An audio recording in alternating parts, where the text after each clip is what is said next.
What happens when a teenage dream from a small town in Sweden decides to challenge one of the most powerful automotive empires in history? For 3 decades, Christian von Koenigsegg has been chasing a goal that many believed was impossible: building the fastest and most innovative cars on Earth. Along the way, his company has gone head-to-head with Bugatti, a brand backed by billions in resources, legendary engineering teams, and the full weight of the Volkswagen Group. Yet somehow, the underdog keeps breaking records and rewriting expectations. So how did Koenigsegg do it?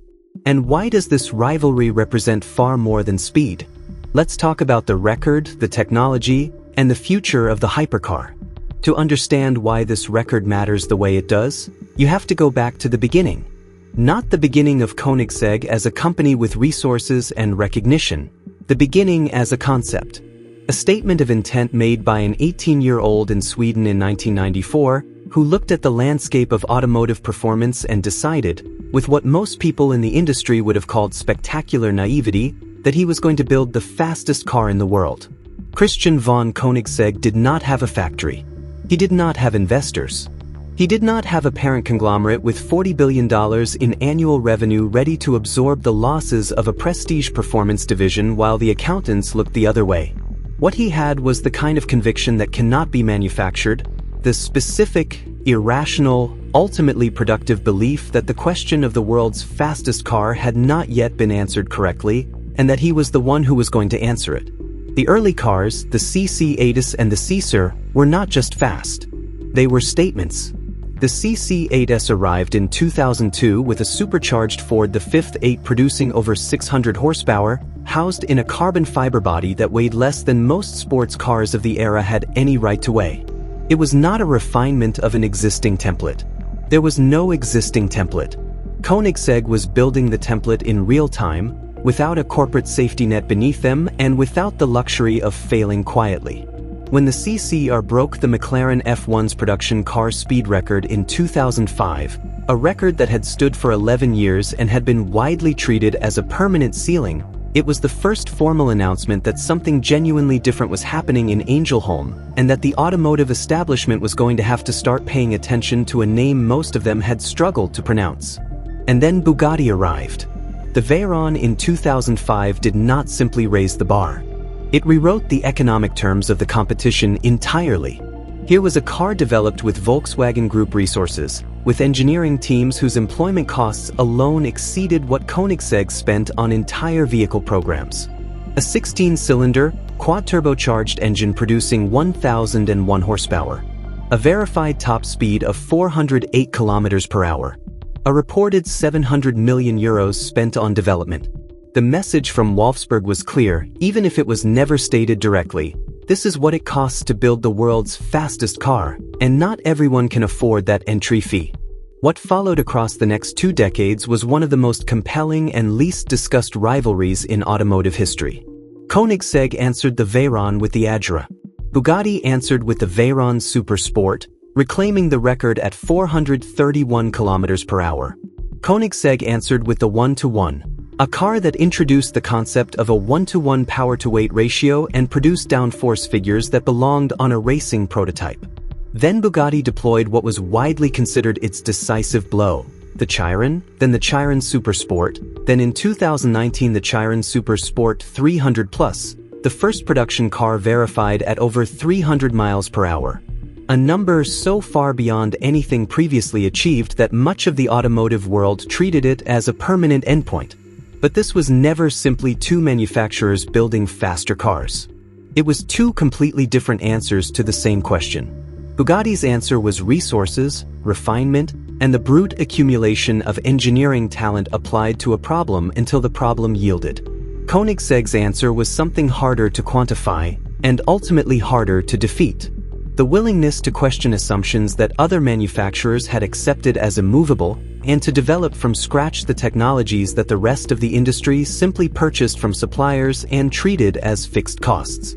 That philosophical difference is what gives every record in this rivalry a weight that a speed figure alone cannot carry. The car that broke the record is the Koenigsegg Jesko Absolute. Understanding what it did requires understanding what it is, Not a standard hypercar with an upgraded engine and a revised aerodynamic package, but a purpose-built exercise in the removal of every constraint that had previously been accepted as permanent. The powertrain begins with a 5-liter twin-turbocharged V8, developed entirely in-house. That distinction matters, because it separates what happens in Angelholm from what happens at nearly every other hypercar manufacturer.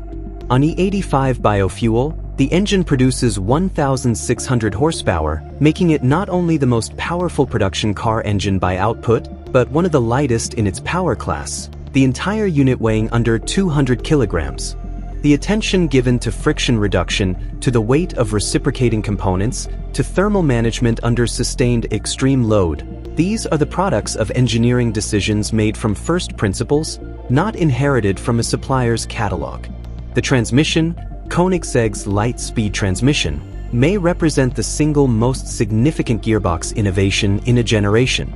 The 9-speed system can theoretically shift between any gear combination instantaneously without the torque interruption that characterizes every conventional architecture, including the dual-clutch systems used by Bugatti.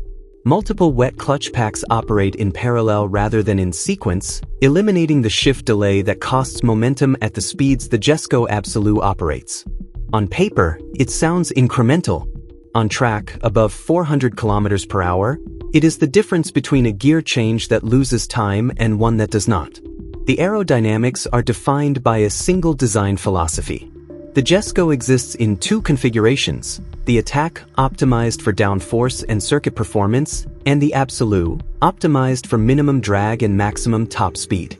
In the Absolute configuration, Koenigsegg engineers achieved a drag coefficient of 0.278, a figure that, at this power level, enables a top speed that proved to be not merely theoretical.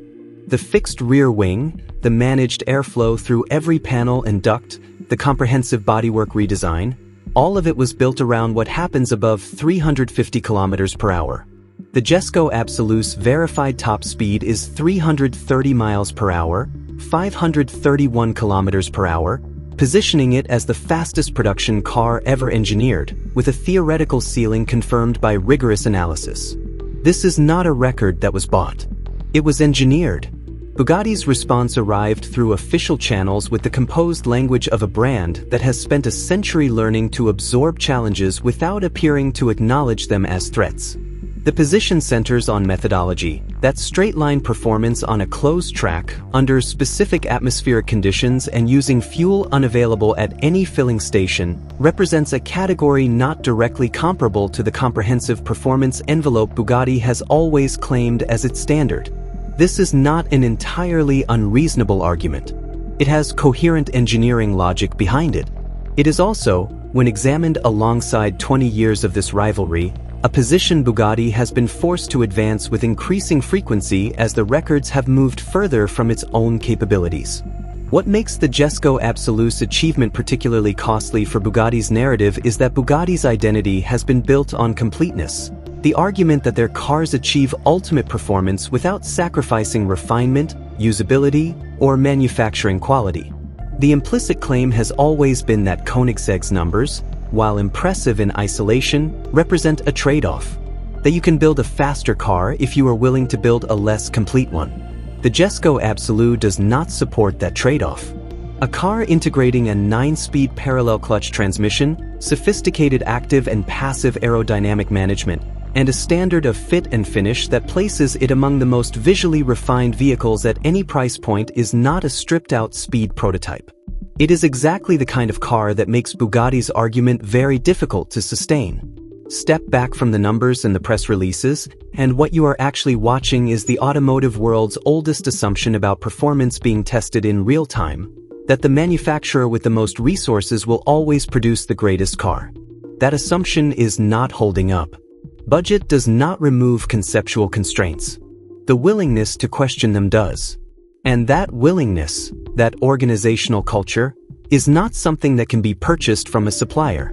Christian von Koenigsegg has spent more than half his life proving a single proposition, that the limit has not been reached, and that the people most likely to find it are the ones who never accepted that it existed. Somewhere in Angelholm, a team of fewer than 300 people quietly built something that made a €700 million ceiling irrelevant. That is the Koenigsegg story. And it is far from finished.